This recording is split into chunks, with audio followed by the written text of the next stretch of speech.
সরকারের একটা গুরুত্বপূর্ণ বৈদেশিক নীতি। শুধু একটা দুটো না, যত বেশি সেক্টরে এই সম্পর্ককে এগিয়ে নিয়ে যাওয়া যায়, স্থাপন করা যায়, সেটা ভবিষ্যতে বাংলাদেশের জন্য খুব ভালো হবে। কেন এটা করা উচিত এবং এখনই কেন করা দরকার সে আলাপে ঢুকবো। তার আগে একটা ভিডিও নিয়ে একটু আলোচনা করতে চাই।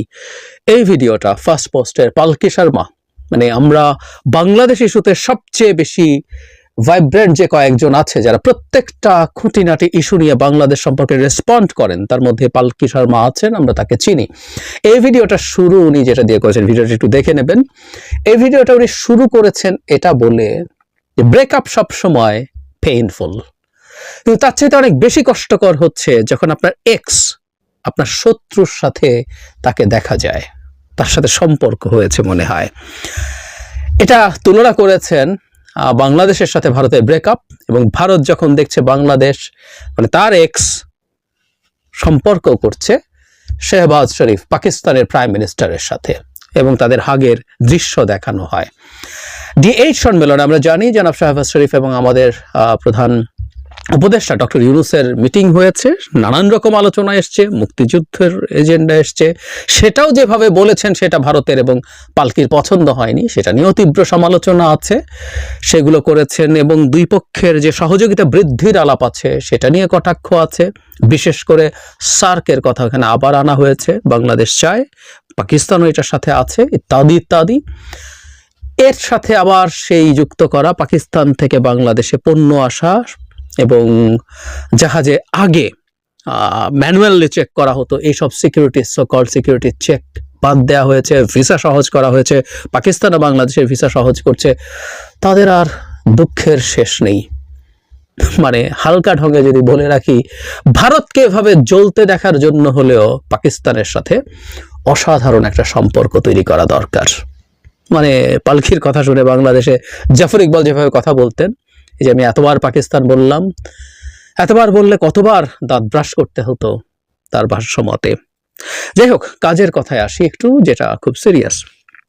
ভারতকে জ্বালানো, জ্বলতে দেখা is a nice experience undoubtedly, কিন্তু যে কথাটা বলতে চাই, যে সাম্প্রতিক সময়ে যে পাকিস্তানের সাথে সম্পর্কের অন্তত একটা জায়গায় ভারতের খুব লাগছে, সেটা হলো ভারতের পাকিস্তানের সাথে বাণিজ্য বৃদ্ধি, এবং একটা বড় পরিবর্তন আছে, সেটা ভবিষ্যতে বাণিজ্য আরো বৃদ্ধির ইন্ডিকেশন দেয়।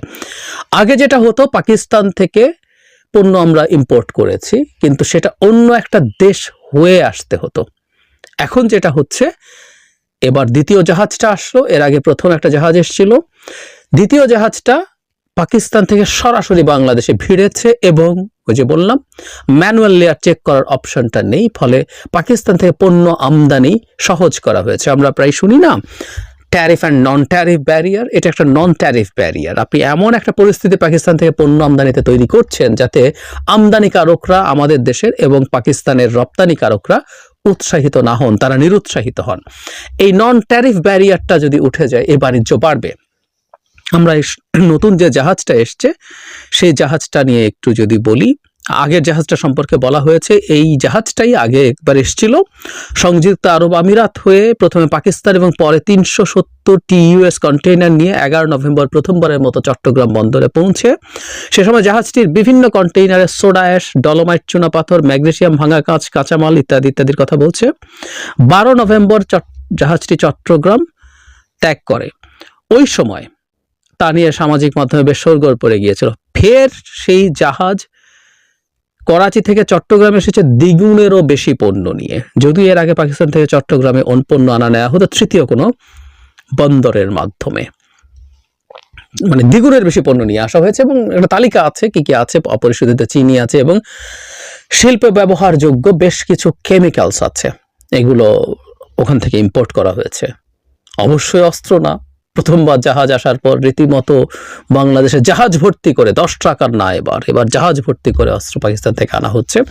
আমি আগে একটা কথা বলেছি যে ভারতের কারো কাছে তুলে দেওয়ার জন্য বাংলাদেশ পাকিস্তান থেকে অস্ত্রও কিনতে পারে। পাকিস্তান অস্ত্র শিল্পে যথেষ্ট উন্নত, এবং আমি ধারণা করব, আমরা এটা বুঝতে পারি, পাকিস্তানের অস্ত্র বেশিরভাগই চীনা প্রযুক্তিতে তৈরি। চীনা বেশ উন্নত মানের অস্ত্র পাকিস্তানের চীনা প্রযুক্তিতে তৈরি হয়, ফাইটার তৈরি হয়, মেন ব্যাটল ট্যাঙ্ক তৈরি হয়, আর্টিলারি শেল বা অ্যামিনিশনস বলি আমরা যেগুলোকে, সেগুলো তৈরি হয়।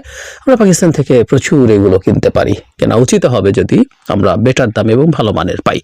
যাই হোক, অস্ত্র এসছে বলে গতবার খুবই শোরগোল হয়েছিল, এবারও দেখছি যে আমাদের এই বাণিজ্য বৃদ্ধি তারা সহ্য করছে না। একটা ডেটা বণিক বার্তায় এসছে, পাকিস্তান থেকে পণ্য আমদানি বেড়েছে 27%, কমেছে ভারত থেকে। ভারত থেকে কমাটা আসলে খুব সিগনিফিক্যান্ট কারণে না, ওইটা আমি যাচ্ছি না। শুনতে মনে হয় যে বাংলাদেশ ক্ষোভ দেখিয়ে করছে, না, বাংলাদেশের বিশেষ করে অর্থনৈতিক স্লো ডাউন হওয়ার কারণে কাঁচামাল এবং মূলধনী যন্ত্রপাতি বা আমরা ক্যাপিটাল মেশিনারিজ বলি, সেটা যথেষ্ট হয়নি। সে কারণে পাকিস্তান থেকে বাংলাদেশে আমদানি হয় মূলত পোশাক শিল্পের কাঁচামাল ও রাসায়নিক কাঁচ শিল্পের কাঁচামাল, ভাঙা কাঁচ, প্লাস্টিক ও রাবার শিল্পের কাঁচামাল, খনিজ পদার্থ, পেঁয়াজ আরও সব বিভিন্ন ভোগ্যপণ্য। বাংলাদেশ ব্যাংকের হিসাবে চলতি অর্থ বছরের প্রথম প্রান্তিকে পাকিস্তান থেকে দেশে পণ্য আমদানি হয়েছে $179.4 মিলিয়ন, মানে 17,94,00,000,000। গত অর্থ বছরে একই সময় ছিল $14,10,00,000। এই হিসাব যদি আমরা করি তাহলে পণ্য আমদানি বেড়েছে 27.23%। খুবই সিগনিফিক্যান্ট একটা গ্রোথ পাকিস্তানের সাথে। আমি শুরুতে যেটা বলেছিলাম যে একটা নন ট্যারিফ ব্যারিয়ার ছিল, সেই ব্যারিয়ারটা চলে গেলে পণ্য আমদানি আরো বাড়বে। কিন্তু যে কথাটা বলছিলাম, পাকিস্তানের সাথে সুসম্পর্ক বৃদ্ধি কেন জরুরি, এটা আমাদের মনে রাখা দরকার সব সময়, যে আমরা যে কোনো পণ্যের বিভিন্ন রকম সোর্সিং থাকা দরকার, বিশেষ করে যেগুলো জাহাজে করে আনতে হয়। ভারতের সাথে বেশ কিছু পণ্য এবং পচনশীল যেসব পণ্য আছে, যেমন পেঁয়াজ, টমেটো বা অন্যান্য কৃষিজাত পণ্য যেগুলো পচনশীল, ইভেন অনেক বেশি কাঁচামরিচের দাম হলে ভারতে আমরা কাঁচামরিচও আনি। এইরকম জিনিস ভারতের কাছে অনেক বেশি ডিপেন্ডেন্ট থাকলেও চলে, সেটা দুই পক্ষের জন্যই ভালো। কিন্তু যেগুলো পচনশীল দ্রব্য নয়, এগুলো যত বেশি সম্ভব সোর্স থেকে সোর্সিং করা দরকার। এবং পাকিস্তান যেহেতু অনেক বেশি দূরে না, এতে আমাদের জাহাজ ভাড়াও যে অনেক বেশি হবে তা না। এটা হলো এক। আমরা যত বেশি সম্ভব বাণিজ্য করবো এবং বহু ক্ষেত্রে আমরা নিশ্চিত থাকতে পারবো যে ভারতের চাইতেও কম দামে আমরা অনেক পণ্য পাবো। কিন্তু তার সাথে জরুরি যে কথাটা, ভারত চায় না বলে পাকিস্তানের সাথে বাণিজ্য এবং অন্যান্য ক্ষেত্রে সম্পর্ক কম হবে, এটা আমরা কোনোভাবেই মেনে নিতে পারি না। প্রত্যেকটা রাষ্ট্র তার স্বার্থ অনুযায়ী, তার প্রয়োজন অনুযায়ী সম্পর্ক তৈরি করবে। ধরুন ভারতকে আমরা একটা পাল্টা দিতে পারি, তারা যখন বলবে পাকিস্তানের সাথে তুমি সম্পর্ক কেন রাখছো, তার পাল্টা এই রিসেন্ট অতীতে যদি হয়, ভারতের সাথে আমেরিকার সম্পর্ক গত বেশ কিছুদিন থেকে বেশ ভালো আগের তুলনায়। তারা আমেরিকার সাথে রীতিমতো সামরিক জোটে আছে, কোয়াড, ইন্দো প্যাসিফিক স্ট্র্যাটেজির গুরুত্বপূর্ণ পার্ট, বহু কিছু তাদের দারুণ সম্পর্ক আছে। কিন্তু এই ভারতই তো রাশিয়া থেকে তার সস্তার তেল কিনেছে, তার প্রয়োজন আছে, তার সস্তায় পায়, সে কিনেছে। এবং রাশিয়ার বিরুদ্ধে যে স্যাংশন দিয়েছে সেটা ভারত সিরিয়াসলি ডিসঅবে করেছে। এবং এটা নিশ্চিত রাশিয়ার ইকোনমি যে স্যাংশনের ফলেও টিকে গেছে তার তেল বিক্রির টাকায়, কারণ ইউরোপ তেল এবং গ্যাস কেনা বন্ধ করার পর এতে মূলত প্রধানত চায়না এবং ভারত ইম্পোর্ট করার কারণে কাজটা ঘটেছে। তো ভারত আমেরিকা বা তার মিত্রের কথা শুনে সে তার স্বার্থ দেখেছে।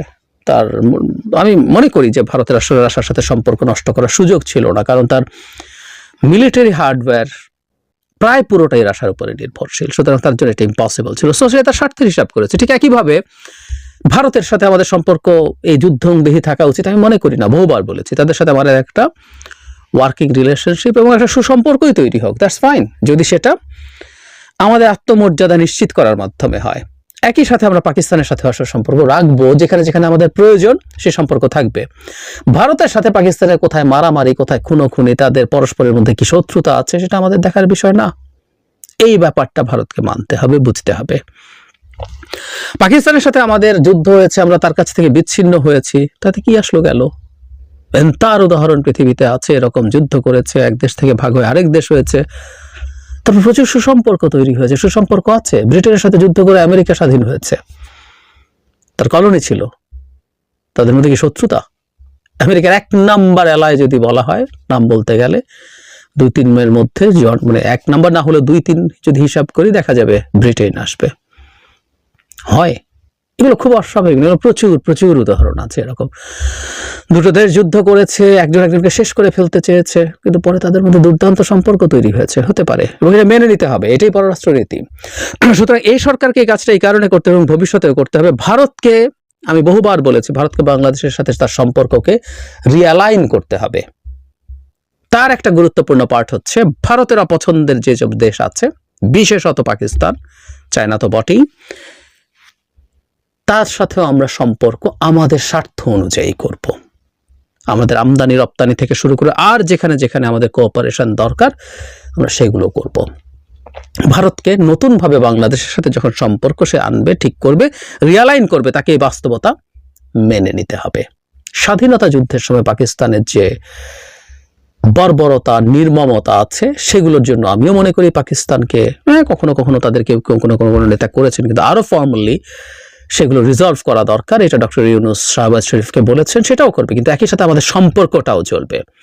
সুতরাং এই সরকারকেই আসলে সম্পর্কটা এমন একটা জায়গায় নিয়ে যেতে হবে। আমি প্রায় বলছি যে সরকার অনেকগুলো ক্ষেত্রে বেঞ্চমার্ক তৈরি করতে পারে, এবং এই সময়ের মধ্যেই ভারতের কাছে এই বার্তাটা এই সরকার দিয়ে দেওয়া দরকার, যাতে পরবর্তী সরকারও এই জিনিসটা ঠিকঠাক মতো কন্টিনিউ করে যেতে পারে, এবং তারও উচিত হবে। আবারও বলছি, এটা শুধুমাত্র কিছু পণ্য কেনা বেচা বা কিছু সস্তায় পাওয়ার ব্যাপার না, এটা আমাদের ইন্ডিপেন্ডেন্ট একটা ফরেন পলিসি আছে। এই সিগন্যাল বিশ্বের সামনে এবং বিশেষ করে ভারতের সামনে দেয়া দরকার। ভারতকে এটা মেনে নিতে হবে, আমরা একটা independent and sovereign country. Bangla